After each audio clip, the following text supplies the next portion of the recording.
बिस्मिल्लाहिर्रहमानिर्रहीम अस्सलाम वालेकुम वरहमतुल्लाहि वबरकातुहू। आइए इस पीरियड में हम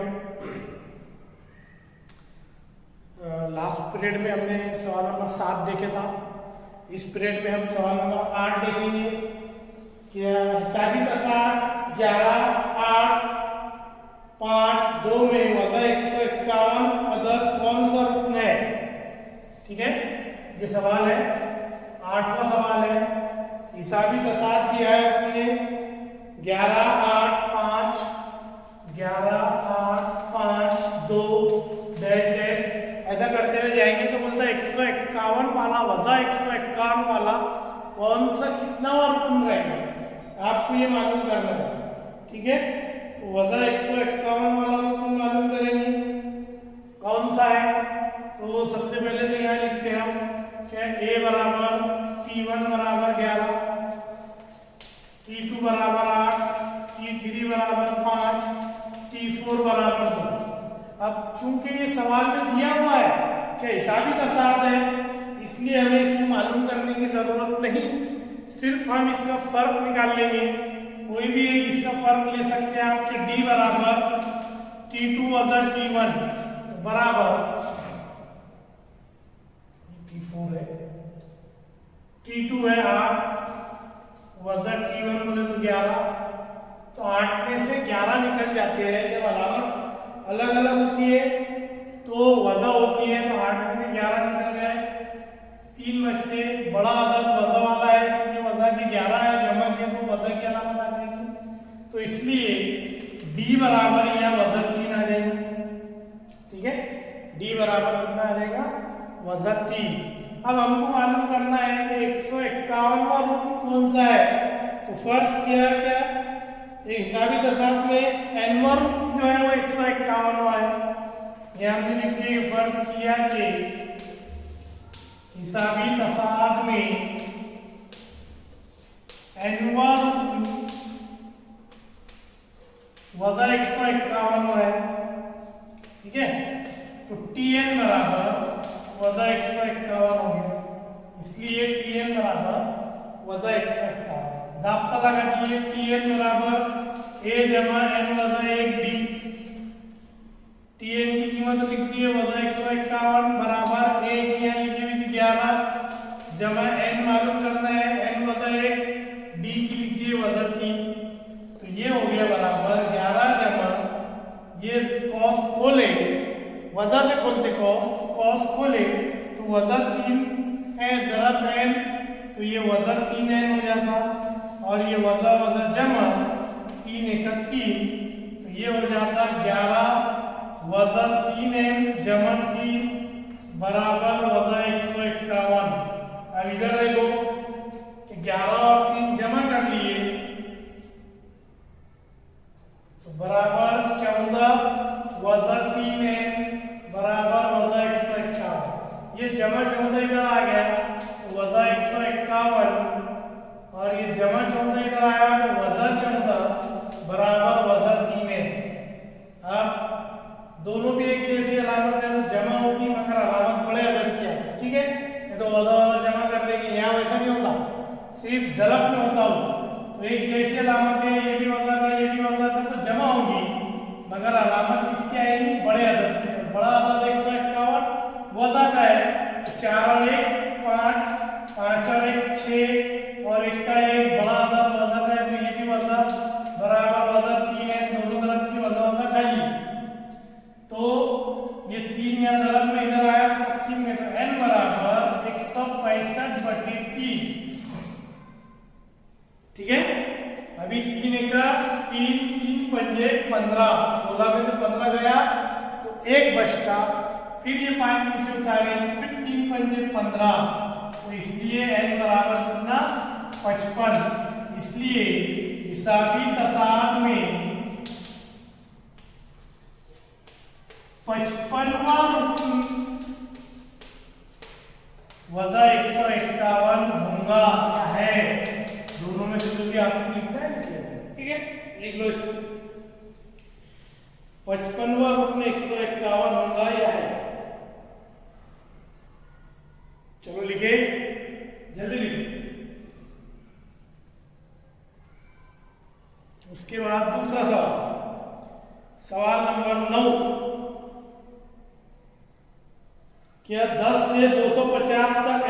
कितने तबई एदाद है जो 4 से तकसीम पजीर है।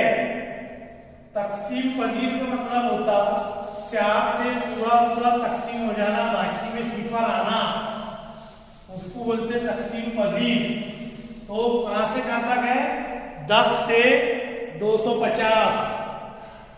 ठीक है, जैसे आपने अगर से 4 का पहाड़ा पढ़े होंगे तो 4 एक 4, 4 दूनी 8। बच्चे क्या करते? 4 में 4 मिलाते, फिर 8 में 4 मिलाते, फिर 12 में 4 मिलाते। ठीक है, तो इस तरीके से इसको याद रखने का। तो ये हल में दिया उसमें क्या 10 से 250। सवाल में क्या पूछा था कि 10 से 250 के बीच तकसीम पजीर एदाद।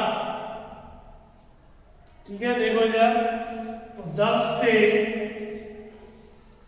250 के दरमियान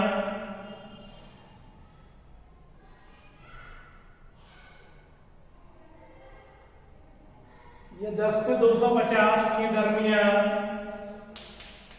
4 से तकसीम पजीर एदाद। अभी देखो 10 जो है 4 के पाड़े में नहीं आता, 11 4 के पाड़े में नहीं आता, तो सबसे पहला अदद कौन सा आएगा? 12। फिर इसमें 4 मिला दिए तो 16, 20, डैश डैश डैश। तो आखिरी वाला देखो 250 जो है ये 4 से तकसीम नहीं होता। उसके बाद इससे कम करें तो 249, ये भी 4 से तकसीम नहीं होता।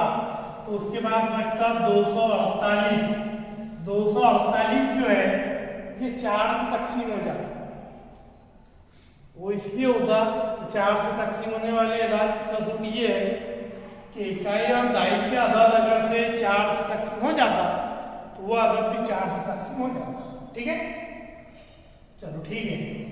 इधर देखो आप, तो पहला अदद ये और आखिरी वाला अदद ये हो गया। तो यहाँ हम लिख देंगे कि यहाँ a बराबर P1 बराबर 12, लास्ट वाला Tn बराबर 248। हमको ये मालूम करना है कि 10 से 250 के दरमियान ऐसे कितने अदद है जो 4 से पूरे पूरे तकसीम हो जाते। मतलब n बराबर सवालिया निशान ये तादाद मालूम करना है। ठीक है, चूंकि यहाँ हर एक में 4 4 का फर्क है इसलिए d बराबर 4 हो गया।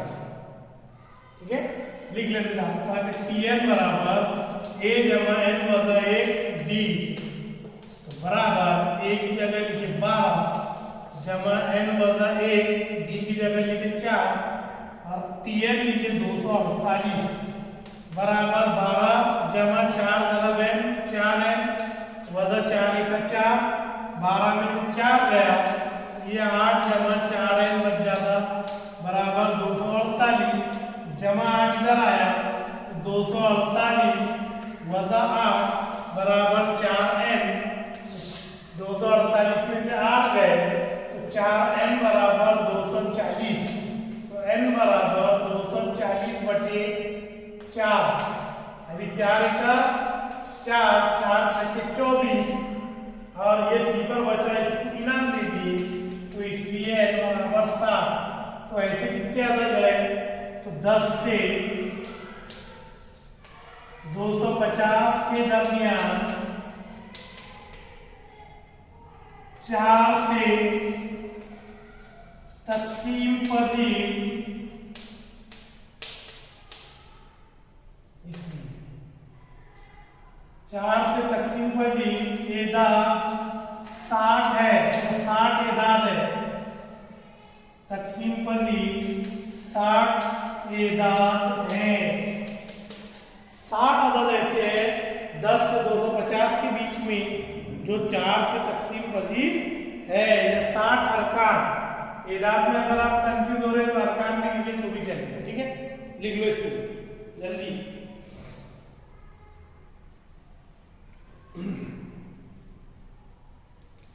नेक्स्ट सवाल नंबर 10। एक हिसाबी तसाद का 17वां रुकन 10वें रुकन से 7 ज्यादा है, उसका मुश्तरिक फर्क मालूम कीजिए।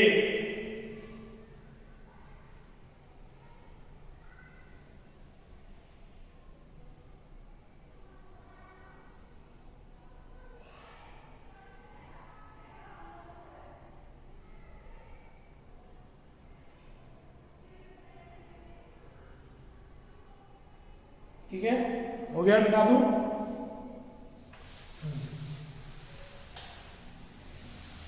10वां सवाल। 10वां सवाल है, एक हिसाबी तसाब का 17वां रुकन 10वें रुकन से 7 ज्यादा है, उसका मुश्तरिक फर्क मालूम कीजिए। देखिए, हमको यह मुश्तरिक फर्क मालूम करना है। आपने पहला रुकन मालूम करा तो भी चलता, अगर डायरेक्ट मुश्तरिक फर्क मालूम करा तो भी चलता। ठीक है, तो यहां लिखने का फर्ज किया कि हिसाबी तसाब का पहला रुकन ए और मुश्तरिक फर्क डी है, इसलिए ज़ाब्ते से क्या ज़ाब्ता था कि Tn बराबर ए जमा एन वजा 1 डी। अभी क्या बोला आपको सवाल में उसने कि 17वां रुकन, तो 17वां रुकन कीमत रखने पर 17वां रुकन तो T17 बराबर ए जमा 17 वजा 1 डी, ठीक है, बराबर ए जमा 16 ज़रब डी। 16 डी हो गया, ये हो गया 17वां रुकन, इसको दिए नंबर 1। उसके बाद उसने क्या बोला था आपको कि 11वां रुकन, नहीं सॉरी 10वां रुकन, तो ये 10वां रुकन कीमत रखे तो T10 बराबर ए जमा 10 वजा 1 डी। 10 में से गया तो 9 ज़रब डी, तो 9 डी, इसको दिए नंबर 2। अभी सवाल की शर्त से, सवाल में क्या शर्त दिया था कि 17वां रुकन 10वें रुकन से 7 ज्यादा है, तो 17वां रुकन कैसा है, तो सवाल के शर्त से, सवाल की शर्त से 17वां रुकन कैसा है, तो ये 17वां रुकन ये हो गया कि ए बराबर ए जमा 16 डी बराबर कैसा है, 10वें रुकन से 7 ज्यादा है, तो जमा 7। जो 10वां रुकन रहेगा उसमें 7 जमा कर देगा, 7 ज्यादा है तो जमा कर देगा। अभी जमा करे और फिर इसको हल करे, ठीक है, 7 ज्यादा है, जमा करके हल कर दिए, देखेंगे। अभी देखो इधर ये जमा है, इधर गया तो वजा ए हो जाता, एक जैसी अलामत और बीच में अगर बराबर का निशान है तो ए कट जाता, क्योंकि ये जमा वाला ए इधर गया तो वजा हो जाता, ए में से ए वजा करे 17 हो जाता। ये जमा 9 इधर गया तो 16 डी वजा 9 डी बराबर 7। 16 में से 9 गए तो बचते कितने, 7, तो 7 डी बराबर 7, ठीक है, तो डी बराबर 7/7, तो इसलिए डी बराबर 7/7, इसलिए डी बराबर कितना, 1।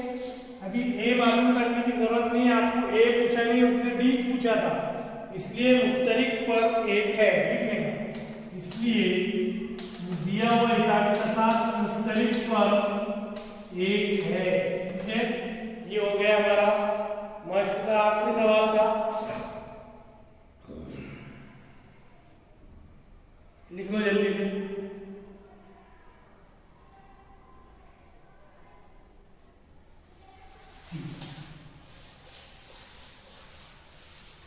इधर लिखने का अभी दूसरी मश्क के वास्ते आपको बताता है क्या एक दूसरी मश्क वाला ज़ाब्ता कैसा बना। क्या एक रियाज़ी का है, आपकी किताब में ये वाक्य दिया, आपको पढ़ना आपने कि एक छोटा बच्चा रहता, बड़ा होकर वो रियाज़ी का बनता है। तो एक बार क्लास में उसका टीचर उससे पूछता कि पहले 100 तबई अदद की जमा कितनी आएंगी, करो। तो जमा बोले तो कैसा है कि 1 में 2 मिलाए तो 3, फिर 3 में 3 मिलाए तो 6, फिर 6 में 4 मिलाए तो 10, ऐसे जो अदद है 1 से 100 तक इनकी जमा करनी है। तो सबसे पहले एक बच्चा जवाब देता, वो क्या करता कि 1 से 100 तक ऐसे अदद लिखता, ये 100 वाला अदद लिखा होता है, और बाद में क्या करता है कि वापस इसको उल्टा लिखता फिर जहाँ 99 लिखा था उसने वहां 2 लिखता, जहाँ 93 लिखा था उसने वहां 4 लिखता। ऐसा करते करते वो वापस आता, तो यहाँ आता उसका 99 और यहाँ आता 100। ठीक है। अब अगर आप जमा करेंगे तो जमा करने पे ये हर अदद की जमा 101 आएंगे। हर अदद की जमा कितनी आएगी? 101। और ये 101 कितनी मर्तबा है आपके पास में? 100 मर्तबा। तो ये 101 को अगर आपने 100 से ज़रब कर दिए तो ये 101 और ये 100 के 2 सिफर आगे लग जाते। तो बच्चा सबसे पहले जवाब देता कि 1 से लेकर 100 तक के अदद अगर हमने जमा करे तभी अदद, तो उनकी जमा 10,100 होती। सबसे पहले जवाब देता वो इस तरीके से। फिर इसी तरीके पे जब वो आगे बढ़ा तो इसी तरीके से उन्हें एक ज़ाब्ता बनाया कि तबई अदाद की जमा। तो उसने ज़ाब्ते में आपकी किताब में ये दिया हुआ है कि हिसाबी तसाब के पहले अरकान की जमा। तो हिसाबी तसाब के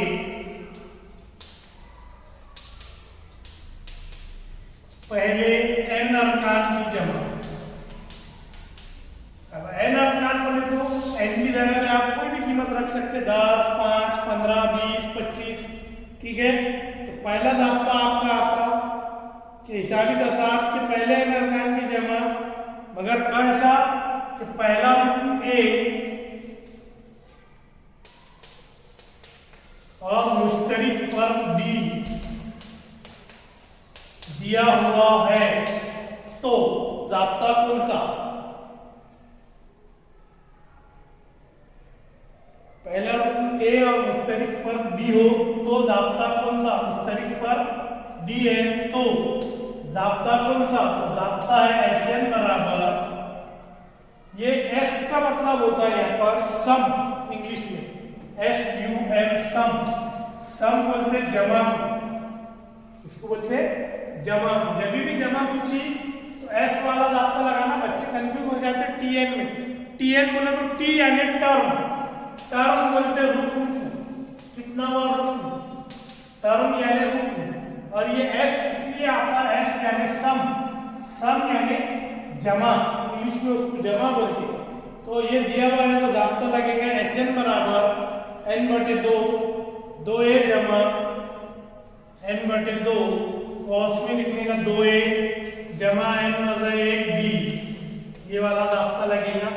मगर कब? जब पहला रुकन A और मुश्तरिक फर्क D दिया हुआ है तब ये वाला ज़ाब्ता लगेगा। और अगर आपको पहला और आखिरी रुकन दिया हुआ है हिसाबी तसाब का,